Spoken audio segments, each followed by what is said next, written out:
This is The Sweat, and I'm your host, Reid Fowler, for what will be the best show we've ever put on. That defense is really going to pin their ears back, and they're going to get after Trevor Siemians. What got him to the championship? What got him to the Super Bowl? It's the edge rushers. Give me the guy that can, get you 2 or 3 touchdowns in a game. He is the guy that is really becoming the quote-unquote cheat code. I liked the Eagles earlier this week. I thought that spread was... But then you started agreeing with me. No, then I started doing research unlike you, and it's going to be Buffalo. Nice. With or without the weather, it's going to be Buffalo. This is not a team that you want to play right now. They just held the best offense to 6 points. Don't besmirch the good name of Brock Osweiler, okay? Oh, in dude. Brocktober. Nick Bosa would be my first, I think, lock, if we want to say that, at number 2. You clearly have a better back in Aaron Jones. Why would you want to split 50-50 with Jamal Williams? Birdie or better game, par 5 scoring, all of those are in good measure. I really like him this week. Winner, winner, chicken dinner. Jarvis Landry is guaranteed to win. That's never a good thing.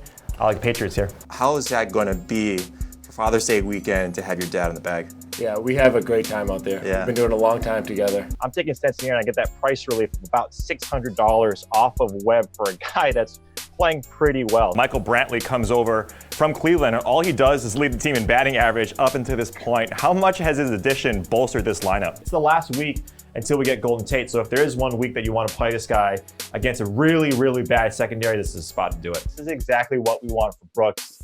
I'm sure he's heard it. I'm sure someone has told him about it. Does that make me want to play him more? No, I already liked Brooks before this. Now, if you look at 2019, 2020, and how guys come back from torn ACLs back when, we were playing football, which not very well, but obviously it's changed for the better. The last 5 meetings head-to-head, this is right around their average. It's around 30 points. And so, yeah, if you're going to be optimistic about the Chiefs, even without Tyreek Hill, that offense has 2 or 3 deep in terms of their offensive skill players like Nico Hardman, Sammy Watkins, and all these guys that can outperform a lot of teams, that can just outspeed a lot of teams. And it really comes down to if Oakland can hold up their side of the bargain in terms of the overall number. And I like the overall numbers. So, yeah, I like Chiefs here. Reid the Green has returned to the Sweat. That's so horrifying. What a good adjective to describe this. Look, he's got his own animation. Wow, Wow. he looks so much more handsome. Reid, this is horrifying. So Reid Fowler's here, and so is everyone's favorite friendly Yay. Canadian. You're not looking very friendly right now, Jeff. Jeff Ulrich. Yeah, you're muted, apparently, because Go you ahead. look friendly. That's the meaning of this segment, is that Reid Jeff's got just his own muted. graphic before me.